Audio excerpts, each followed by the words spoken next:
సై రాజమౌళి రాజమౌళి గారిది. ఎలా ఆపర్చునిటీ వచ్చింది మీకు అది? సై కూడా సేమ్ అదే స్పోర్ట్స్ బ్యాక్గ్రౌండ్.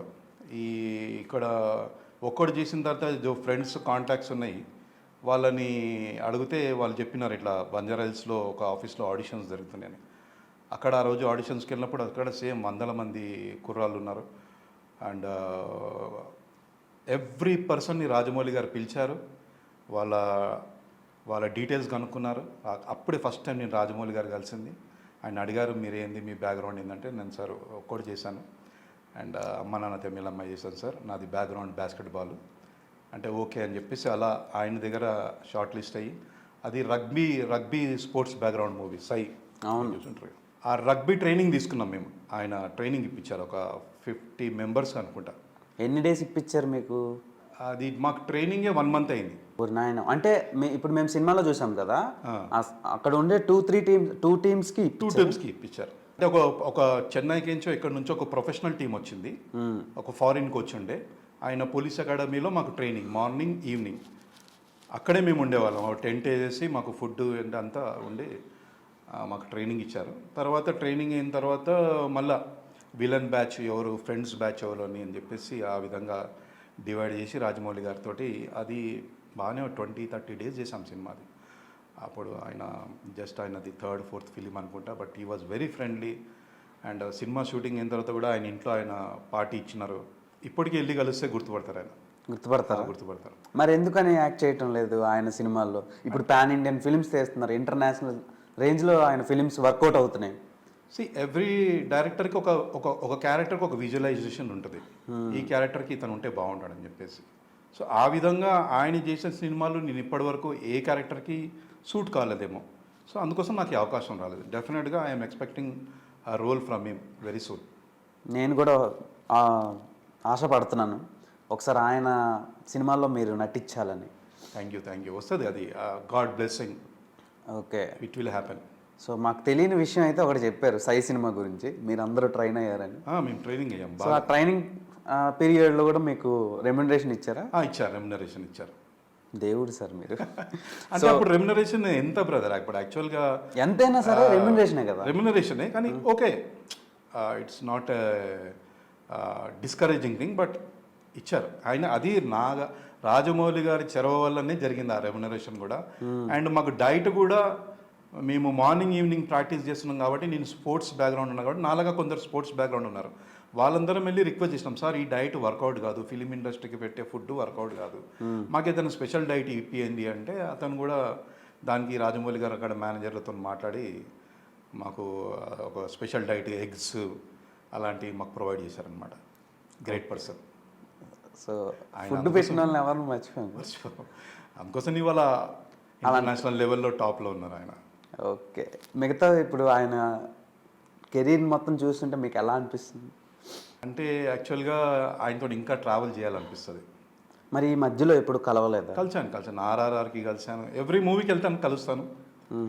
ఆయన ఇస్తారు, వస్తుంది time. I hope so. Yeah. And Bunny VV Vinayak garu మిమ్మల్ని ఎలా క్యాస్ట్ చేసుకున్నారు? అది కూడా సేమ్ ఇట్లనే ఎవరో చెప్తే వెళ్ళాను. అప్పుడు ముఖేష్ ఋషి గారు ఎంబడే ఒక మంచి వెల్ బిల్ట్ కుర్రాళ్ళు ఒక 2-3 ఉండాలని చెప్పేసి అక్కడ అతనితో పెట్టారనమాట, ముఖేష్ ఋషి గారితో. అండ్ అది ఫస్ట్ టైం నేను బన్నీ గారితో చేయడం. ఒక చిన్న ఫైట్ అది ఉంటుంది. ఇది చిన్న రోల్స్ అంటే మనకి ఎవరు బ్యాక్గ్రౌండ్ లేనప్పుడు you have to go step by step only. చిన్న అడుగులు వేసుకుంటూ వెళ్ళాలి, తప్పదు అది. బాస్ మీకు ఒకటి చెప్తాను.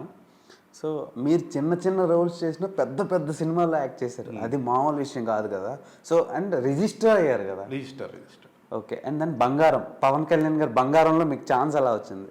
బంగారంకి బేస్ కాజ్ ఒక్కడు మూవీయే. ఎందుకంటే ధరణి గారు అని చెప్పేసి తమిళ్ డైరెక్టర్, ఆయన స్పెషల్గా రిక్వెస్ట్ చేసినారు ఏంటంటే, ఒక్కడు ఫ్రెండ్స్ ఎవరైతే ఉన్నారో వాళ్ళని తీసుకురండి అని చెప్పేసి చెప్పినాడు అనమాట ఒక కో డైరెక్టర్. సో వాళ్ళు పవన్ కళ్యాణ్ గారితో చేస్తున్నప్పుడు ఒక్కళ్ళు ఫ్రెండ్స్ అని చెప్పేసి ఎతికి పట్టుకొని వచ్చినారు మమ్మల్ని.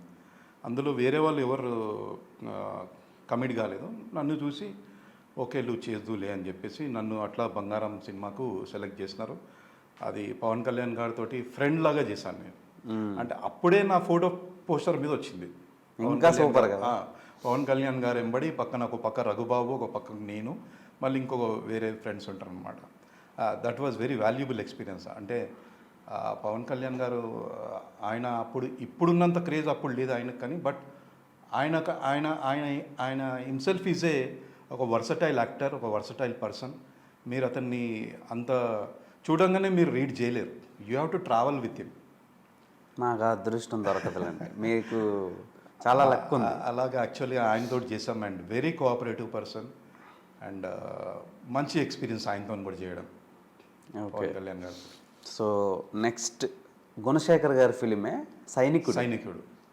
అలా అది ఎలా వచ్చింది? సేమ్ అదే గుణశేఖర్ గారు ఒక్కడు చేసిన కాబట్టి ఆ ర్యాప్ ఉండే కో డైరెక్టర్లతోటి ప్రణదీప్ అని చెప్పేసి సైనికుడు అని చెప్పి మన వీళ్ళు అశ్విని దత్ గారి ప్రొడక్షన్. సేమ్ అదే ఫ్రెండ్స్ బ్యాచ్. సో అప్పుడు లాంగ్ హెయిర్ ట్రెండ్ నడుస్తుండే.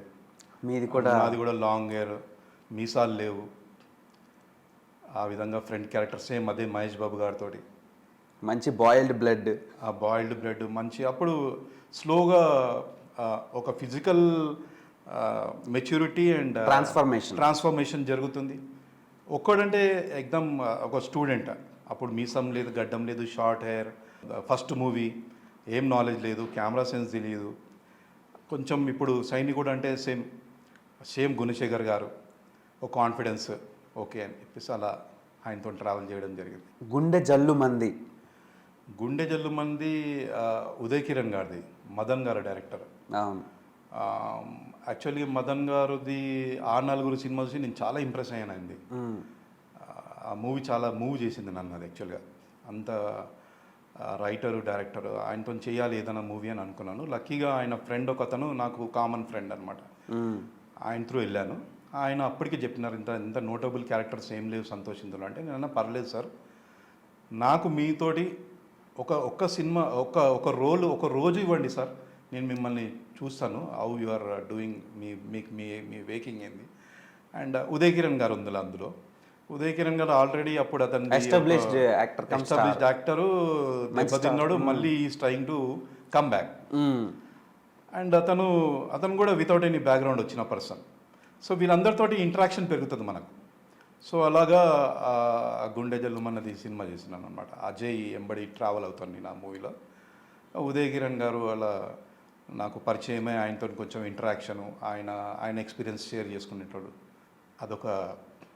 ఒక చాప్టర్ లాగా అయిందనమాట. అది మా ఎవ్వరికి తెలియని ఒక విషయం, ఉదయ్ కిరణ్ గారికి మీకు తెలిసిన విషయం ఏదైనా ఉంటే షేర్ చేసుకోండి. అంటే ఆయన మాతో షేర్ చేసుకున్నది ఇప్పుడు నేను చెప్తే కాంట్రవర్సీ అవుతుంది అని చెప్పేసి అనుకుంటాను, కానీ ఆయన దిగమింగుకోవడం, ఆయన పడ్డ కష్టానికి, ఆయన పడ్డ బాధలకు దిగమింగుకోవడానికి ఆయన ఫుల్ బాటిల్ రా తాగేసేవాడిని అని చెప్పాడు మాకు. అచ్చా. ఆల్కహాల్ రా ఏ బ్రాండ్ సార్? మనకి ఎందుకు బ్రదర్, అంటే ఎంత ప్రాబ్లం లేకపోతే రా తాగుతారు. అది ఎక్కువ అడిగి మిమ్మల్ని కూడా నేను ఇబ్బంది పెట్టాడు.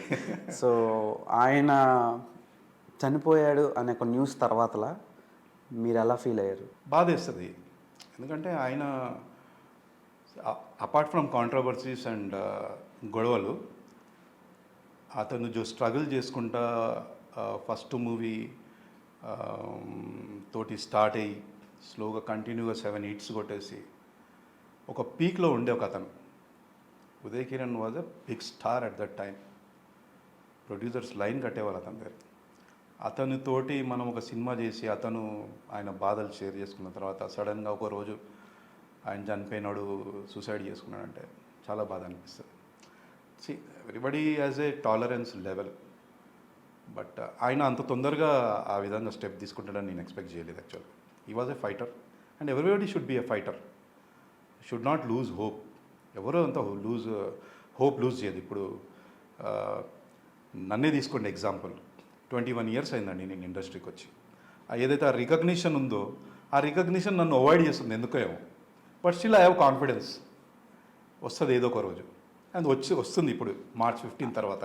అంత ఓపిక ఎక్కడి నుంచి సార్ మీకు వచ్చింది? అంత పేషెన్స్ ఉండడం చాలా కష్టం. సో మీరు ప్యాషనేట్ అబౌట్ యాక్టింగ్, నేను ఒప్పుకుంటా, అది కనిపిస్తుంది మాకు. సో మీ ప్రొఫెషన్స్ని పక్కన పెట్టి మీరు అనుకునే దాని గురించి ఎంత కష్టపడుతున్నారో కనిపిస్తుంది. కానీ అంతలా ఓపిక పట్టడం ఎలా అండి? 21 సంవత్సరాలు అంటే మీ ఎక్స్పీరియన్స్ అంత ఏజ్ నాదంతే కరెక్ట్గా లేదు. సో ఇన్నేళ్ళు ట్రావెలింగ్లో మీరు చాలామంది స్టార్స్తో వర్క్ చేశారు కదా, చేస్తున్నాం. ఏ స్టార్ అయినా మిమ్మల్ని గుర్తించి ఇంకొంచెం ఎక్స్ట్రా పుషింగ్ ఇచ్చి హెల్ప్ చేశారా?